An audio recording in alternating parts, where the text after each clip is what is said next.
नमस्कार साथियों, मैं भानुप्रिया वैष्णव आप सभी का जीएलसी आईएएस के इस ऑनलाइन मंच पे हार्दिक स्वागत अभिनंदन करती हूँ। और आज हम एक नया कोर्स लेकर आए हैं।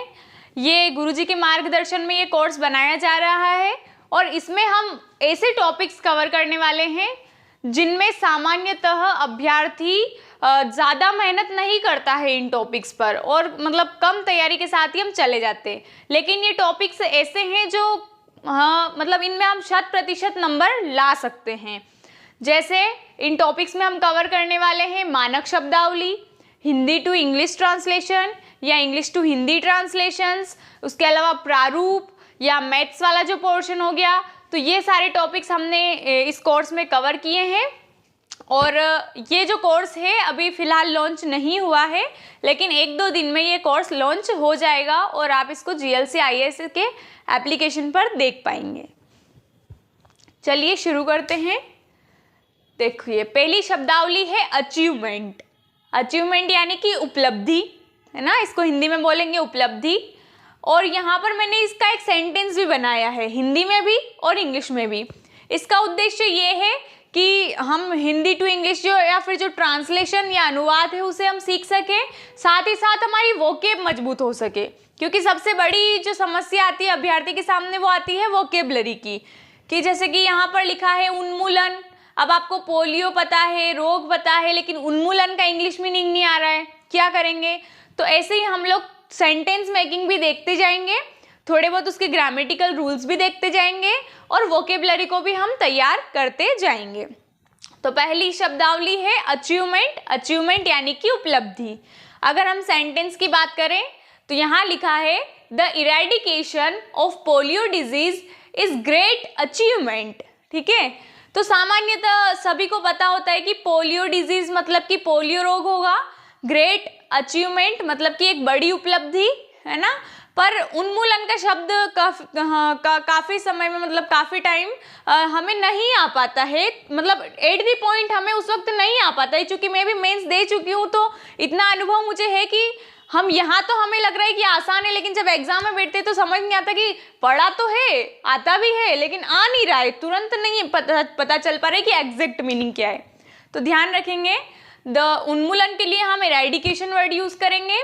The eradication of polio disease is great achievement, है ना। और चूंकि ये यहाँ पर दिया ही है उपलब्धि है, यानी कि ये क्या है, प्रेजेंट टेंस है, तो हमने इसका जो है यहाँ पर इस्तेमाल किया है। आगे देखिए, एबडक्ट। एबडक्ट यानी कि अगवा करना या अपहरण करना, ये इसका हिंदी मीनिंग होगा। अगर हम सेंटेंस की बात करें तो देखिए क्या लिखा है यहाँ पर, terrorist abducted the civilians to persuade their demand. अब देखिए कुछ इसी प्रकार के सेंटेंस आते हैं वहाँ पर, आप देखेंगे पुराने पेपर्स उठा के तो आपको कुछ इसी प्रकार के सेंटेंस मिलेंगे। जैसे कि वो 5 सेंटेंस देते हैं ना, उसमें वो एक तो आपको बहुत हाई लेवल का मतलब थोड़ा टफ देंगे बिल्कुल, जैसे कि इस बार मेंस में मुझे आता करता क्या न करता, मरता क्या न करता, इस प्रकार का दिया था तो नहीं बन पाता है। एक थोड़ा इजी देते हैं, एक मीडियम देते हैं, है ना, सब तरह के देते हैं। तो जैसे कि ये वाला थोड़ा बनने जैसा ही होता है। अब यहाँ देखिए, टेररिस्ट मतलब पता ही होता है सबको, आतंकवादी। Terrorist abducted the civilians to persuade their demand. आतंकवादियों ने अपनी मांग मनवाने के लिए नागरिकों का अपहरण किया। अब जैसे कि ये हिंदी में दिया होता तो हम नागरिकों के लिए सिटीजन्स वर्ड यूज करते हैं, हालांकि सिटीजन्स भी गलत नहीं है, उसको भी हम इस्तेमाल कर सकते हैं यहाँ पर। परस्यूएड, सबसे ज्यादा प्रॉब्लम आती है बच्चों को कि परस्यूएड मीनिंग क्या होगा। हालांकि इंग्लिश मीडियम वालों के लिए ये आसान होता है, पर हिंदी मीडियम वालों के लिए थोड़ा सा मुश्किल हो जाता है कि परस्यूएड के लिए हम क्या लिखें। तो परस्यूएड मतलब होता है अपनी मांग को मनवाना, एक तरह से उनको मतलब बताना कि कैसे वो अपनी बात मान ले। तो आतंकवादियों ने अपनी मांग मनवाने के लिए नागरिकों का अपहरण किया। आगे देखते हैं, एक्सेप्ट। ये सभी को पता होता है, चाहे हिंदी मीडियम से हो, इंग्लिश मीडियम से हो। यहाँ मीडियम एक्सेप्ट, क्योंकि हम नॉर्मली बोलचाल की भाषा में इस शब्द का इस्तेमाल करते हैं। तो एक्सेप्ट यानी कि होता है स्वीकार करना। अब सेंटेंस की बात करें तो क्या लिखा है यहाँ, सिटीजन्स एक्सेप्टेड देयर रेस्पॉन्सिबिलिटी। ये काफी इजी सा ही लग रहा है सेंटेंस, छोटा भी है। अब इसको कैसे कन्वर्ट करेंगे हम, सिटीजन्स एक्सेप्टेड देयर रेस्पॉन्सिबिलिटी, क्योंकि यहाँ पर एक्सेप्टेड ईडी लगा हुआ है, क्योंकि हेल्पिंग वर्ब तो कोई से है ही नहीं, तो हमें कैसे पता चलेगा, इज हो तो हम पता कर ले कि प्रेजेंट है, वॉज हो तो हम पता कर ले कि पास्ट है। चूंकि यहाँ पर कोई अभी हेल्पिंग वर्ब नहीं है, लेकिन हमें यहाँ देखना ईडी लगा हुआ है, यानी कि ये पास्ट टेंस होगा। सिटीजन्स के लिए हमने शब्द इस्तेमाल किया नागरिक, एक्सेप्ट मतलब स्वीकार करना, और रेस्पॉन्सिबिलिटी मतलब जिम्मेदारी, है ना। तो नागरिकों ने अपनी जिम्मेदारी स्वीकार की, सीधा सा नागरिकों ने अपनी जिम्मेदारी स्वीकार की, है ना। ये हो गया सेंटेंस। आगे देखिए, इस कोर्स में हम लोग देखिए प्रारूप लेखन, पारिभाषिक और मानक शब्दावली, निबंध लेखन और गणित और अनुवाद, ये सारे टॉपिक्स हम इस कोर्स में कवर करने वाले हैं। प्राइस है इसकी ओनली 449 रुपीज़, और लगभग ये पोर्शन जो है 180 के नंबर के आसपास जो है मार्क्स कवर करेगा आपके मेंस में। आगे देखिए, अबाइड, ABIDE, अबाइड मतलब पालन करना। We should abide by the rules, we यानी कि हम, शुड जो है चाहिए, जहां पर भी वर्ड आए चाहिए तो उसके लिए हम शुड का इस्तेमाल करते हैं। हमें नियमों का पालन करना चाहिए। अबाइड मतलब पालन करना, तो अबाइड के लिए लिख दिया हमने पालन करना। रूल्स का पता ही होता है, रूल्स यानी कि नियम, वी के लिए वर्ड यूज किया जाता है हम, तो हमें नियमों का पालन करना चाहिए।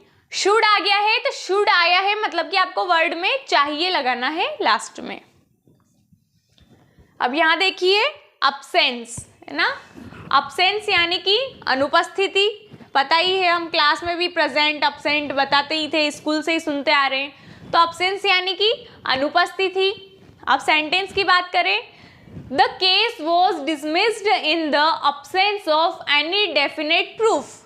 इसका अर्थ तो हम समझ जाते हैं, सेंटेंस जब रीड करते हैं तो अर्थ तो समझ जाते हैं, लेकिन हमारे सामने जो समस्या होती है कि एक्चुअल उसका हिंदी मीनिंग आना चाहिए, उसका अर्थ जो बोल रहा है उसका वैसा के मतलब उसके आसपास का अर्थ नहीं समझाना हमको उसका सेम टू सेम ट्रांसलेशन करना है यहाँ पर। तो देखिए क्या होगा, द केस, और चूंकि यहाँ पर क्या लगा हुआ है, वॉज मतलब कि ये क्या होगा, पास्ट में होगा टेंस, पास्ट में चला गया, भूतकाल में चला गया। किसी ठोस सबूत के अभाव में, ठोस सबूत यानी कि डेफिनेट प्रूफ, प्रूफ यानी कि क्या हो गया, सबूत, और डेफिनेट यानी कि ठोस, मतलब ऐसे तो हम ठोस के लिए सॉलिड वर्ड यूज करते हैं, सॉलिड यानी ठोस, तो हम तो ठोस के लिए सॉलिड लिख देंगे ना, सॉलिड प्रूफ, लेकिन वो गलत हो जाएगा, है ना। तो यहाँ डेफिनेट प्रूफ के लिए ठोस सबूत के अभाव में, यानी कि अब्सेंस ऑफ, अभाव या अनुपस्थिति मतलब वो सेम ही हो जाएगा, अभाव या अनुपस्थिति। तो किसी ठोस सबूत की अनुपस्थिति में या किसी ठोस सबूत के अभाव में मामला खारिज कर दिया गया, है ना। केस के लिए हालांकि हम वाद शब्द का इस्तेमाल करते हैं, आप यहाँ वाद भी लिख सकते हैं कि अभाव में वाद या मामला थोड़ा सही लग रहा है इसलिए वो लिख दिया, मामला खारिज कर दिया गया। आगे देखिए अबेंडन यानी कि छोड़ देना या त्याग देना, इसका मतलब होता है abandon. Company had to abandon the flood affected area, है ना। देखिए हेड जो है कौन से टेंस में आता है, तो हेड जो हेल्पिंग वर्ब है वो आती है आपके पास्ट टेंस में, है ना। पास्ट में भी आती है, पास्ट परफेक्ट में। आप इतना डीप में ना जाए, आप बस इतना ध्यान रखिए कि हेड किसके लिए वर्ड यूज हुआ है, पास्ट के लिए यूज हुआ है, मतलब कि टेंस जो है उसको हमें पास्ट में ले जाना है। कंपनी के लिए हम कंपनी वर्ड ही यूज करते हैं, तो company had to abandon the flood affected area. Flood के लिए क्या वर्ड यूज करेंगे, फ्लड यानी कि बाढ़, है ना। अफेक्टेड के लिए क्या इस्तेमाल करेंगे, अफेक्टेड यानी कि प्रभावित, और एरिया यानी कि क्षेत्र। अब हमें सभी वर्ड के जो है हिंदी मीनिंग पता चल चुके। कंपनी, अबेंडन मतलब छोड़ना या त्यागना, फ्लड यानी कि बाढ़, अफेक्टेड यानी कि प्रभावित, और एरिया यानी कि क्षेत्र। अब इसको सेंटेंस को जमा लो, कंपनी को बाढ़ प्रभावित क्षेत्र को छोड़ना पड़ा, है ना। पड़ा क्योंकि ये क्या है, पास्ट में है, तो हमने इसको पास्ट में लिख दिया। ऐसा नहीं लिखा हमने कि छोड़ दिया या छोड़ा है, छोड़ना पड़ा, ठीक है। आगे देखिए एब्सोल्यूट। एब्सोल्यूट मतलब होगा पूर्ण या फिर निरपेक्ष या फिर स्पष्ट, ये सारे मतलब हो सकते हैं एब्सोल्यूट वर्ड के। सेंटेंस की बात करें तो the party has goat the absolute majority, है ना। आप वो पढ़ते होंगे ना, जब हम संविधान पढ़ते हैं तो उसमें हम बहुमत देखते हैं कि सिंपल मेजोरिटी, एब्सोल्यूट मेजोरिटी, है ना, सापेक्ष जो भी बोलते हैं बहुमत, है ना, साधारण बहुमत, है ना, उस तरह से तो वही है absolute majority. Party has goat the absolute majority. Party के लिए हम दल शब्द का इस्तेमाल भी कर सकते हैं और पार्टी भी लिख सकते हैं। पार्टी ने पूर्ण बहुमत प्राप्त कर लिया है ना। एब्सोल्यूट मेजोरिटी यानी कि पूर्ण बहुमत। पार्टी ने पूर्ण बहुमत प्राप्त, यानी कि क्योंकि यहाँ लिखा है गोट, गोट तो यहाँ उसके लिए हमने यूज किया प्राप्त, प्राप्त कर लिया है, ठीक है। और हैज लिखा है ना, हैज का मतलब होता है प्रेजेंट टेंस। अगर हेड हो तो वो पास्ट टेंस है, हैज लिखा है तो प्रेजेंट टेंस, तो हैज यानी कि प्रेजेंट, तो हमने यहाँ पर इस वाक्य को वर्तमान काल में ही रखा। अब इसके बाद है अबेट, एबीटी, अबेट। अबेट यानी कि दुष्प्रेरित करना, दुष्प्रेरित करना। The employ abetted his friend in crime. अब एम्प्लॉय को हिंदी में क्या बोलते हैं? कर्मचारी, ठीक है। अबेट का मतलब हमें पता चल गया, दुष्प्रेरित करना। फ्रेंड यानी कि मित्र, पता ही है, और क्राइम यानी कि अपराध। मतलब हमें सभी के मतलब, सभी की हिंदी मीनिंग यहाँ पर पता चल गए हैं। अब यहाँ पर कोई हेल्पिंग वर्ब नहीं दी है तो हम पता करें कि वर्तमान है या भूतकाल है या भविष्यकाल है, पर चूंकि हम देख लेते हैं यहाँ पर वर्ब के पीछे ईडी लगा हुआ है, मतलब कि ये क्या है? भूतकाल है या पास्ट टेंस है। अब इसको करेंगे हम, कर्मचारी ने अपने मित्र को अपराध के लिए दुष्प्रेरित किया, है ना। द एम्प्लॉय यानी कि कर्मचारी ने, हिज फ्रेंड यानी कि अपने मित्र को, इन क्राइम यानी कि अपराध के लिए, अबेटेड यानी कि दुष्प्रेरित किया। अगला है एब्रोगेट। एब्रोगेट यानी कि होता है निरस्त करना या रद्द करना। National green tribunal abrogated the order, यानी कि हमें एनजीटी तो हम पढ़ते ही हैं, है ना, प्रीलिम्स में पढ़ते हैं, मेंस में पढ़ते हैं। तो नेशनल यानी कि राष्ट्रीय, ग्रीन ट्रिब्यूनल मतलब हरित न्यायाधिकरण या हर अधिकरण भी लिखते हैं, ट्रिब्यूनल मतलब आप अधिकरण भी लिख सकते हो।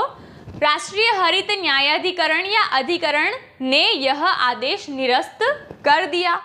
एब्रोगेट यानी कि क्या है? निरस्त करना, और ऑर्डर मतलब आदेश, तो राष्ट्रीय हरित न्यायाधिकरण ने आदेश निरस्त कर दिया। अगला देखिए एकेडमिक। एकेडमिक यानी शैक्षिक या अकादमिक। तो academic sessions has been closed. Academic यानी कि शैक्षिक, सेशन यानी कि सत्र, और has been closed. Has word आया है मतलब कि क्या? प्रेजेंट टेंस है ना। और बिन, हैज बीन है, ये पूरा जो हेल्पिंग वर्ब है हैज बीन, तो हैज बीन मतलब प्रेजेंट परफेक्ट कंटिन्यूस, ये हो जाएगा प्रेजेंट परफेक्ट कंटिन्यूस, मतलब कि वर्तमान में भी है, और मतलब वर्तमान काल में हम इसका इस्तेमाल करेंगे, लेकिन वो कंप्लीटेड है और कंप्लीटेड भी हो चुका है, इस तरह से। तो academic session has been closed, शैक्षिक सत्र खत्म हो चुका है। काम भी हो गया, मतलब काम हो चुका है, लेकिन उसको हम वर्तमान काल में ले रहे हैं, हो चुका है, शैक्षिक सत्र खत्म हो चुका है। अब है एक्सीडेंट। एक्सीडेंट का मतलब होता है हादसा या दुर्घटना, है ना। तो एक्सीडेंट यानी हादसा। He was injured in an accident. तो ही के लिए हम वह वर्ड यूज करते हैं, वॉज है मतलब कि ये भूतकाल में जाएगा वाक्य। इंजर्ड यानी कि घायल, इंजर्ड को क्या कहेंगे? घायल। और एक्सीडेंट यानी कि दुर्घटना या हादसा, तो वह एक दुर्घटना में घायल हो गए थे, वह एक दुर्घटना में घायल हो गए थे। अगला है एब्रीविएट यानी कि संक्षिप्त करना। एब्रीविएट मतलब संक्षिप्त करना। The report should be abbreviated before submission, है ना। चूंकि यहाँ शुड है तो मैंने क्या कहा, शुड वर्ड आए मतलब कि वहां क्या शब्द हो जाएगा, चाहिए। शुड यानी चाहिए। रिपोर्ट को क्या कहेंगे हम हिंदी में, रिपोर्ट को वैसे यहाँ रिपोर्ट ही लिखा हुआ है, प्रतिवेदन कहते हैं रिपोर्ट को। आप प्रतिवेदन शब्द का इस्तेमाल भी कर सकते हैं। तो प्रस्तुत करने से पहले रिपोर्ट को संक्षिप्त करना चाहिए। रिपोर्ट शुड बी एब्रीविएटेड मतलब रिपोर्ट को क्या करना चाहिए, संक्षिप्त करना चाहिए। बिफोर सबमिशन मतलब प्रस्तुत करने से पहले, सबमिट करने से पहले। सबमिट यानी कि प्रस्तुत करना। प्रस्तुत करने से पहले प्रतिवेदन को या रिपोर्ट को संक्षिप्त करना चाहिए। आगे है एक्यूरेट। ये तो सभी को आता ही है, हम बोलते हैं ना एकदम एक्यूरेट बात कही। एक्यूरेट यानी कि सही या सटीक, मतलब 100% सही एक तरह से। एक्यूरेट यानी सटीक या सही। The data has been found accurate, है ना। आंकड़े सटीक पाए गए, आंकड़े सटीक पाए गए। अक्यूज, अक्यूज यानी कि अभियोग लगाना या अभियोग, है ना। बोलते हैं ना ये अक्यूज्ड है मतलब अभियुक्त है, तो अक्यूज यानी कि अभियोग और अक्यूज्ड मतलब अभियुक्त। The opposition parties accused the government of incompetence. Opposition party मतलब विपक्षी दल, opposition party यानी कि विपक्षी दल, और accused यानी कि अभियोग या मतलब आरोप लगाना भी कह सकते हैं हम यहाँ पर एक तरह से। और इनकम्पिटेंस मतलब अक्षमता। इनकम्पिटेंस यानी कि अक्षमता मतलब विपक्षी दलों ने सरकार पर अक्षमता का आरोप लगाया। नेक्स्ट देखेंगे। अब आज के लिए हम बस इतना ही पढ़ेंगे, और ये कोर्स जो है इसमें हम लोग प्रारूप लेखन, पारिभाषिक एवं मानक शब्दावली, निबंध लेखन, गणित और अनुवाद, ये सारी चीज़ें हम देखने वाले हैं। यानी कि हमने इस कोर्स में सिर्फ उन्हीं टॉपिक पर फोकस किया है जहाँ पर सामान्यतः बच्चे उन टॉपिक पर ज़्यादा मेहनत नहीं करते हैं और कम मेहनत के साथ ही चले जाते हैं, परंतु ये टॉपिक मार्क्स गेनिंग होते हैं क्योंकि ये गणितीय अंक मिलते हैं। गणितीय अंक यानी कि full out of full marks हम यहाँ से गेन कर सकते हैं। अब आप सोचिए एक ट्रांसलेशन जो है वो पूरे 4 नंबर का आता है ना, और उस ट्रांसलेशन को आपने सिर्फ एक लाइन का है, वो एक लाइन को एग्जैक्ट आपने कन्वर्ट कर लिया तो पूरे 4 अंक मिलेंगे। वहाँ वो नंबर काटने की उनके पास गुंजाइश नहीं होती है। तो यहाँ पर हम क्या पूर्ण अंक जो है यहाँ पर प्राप्त कर सकते हैं।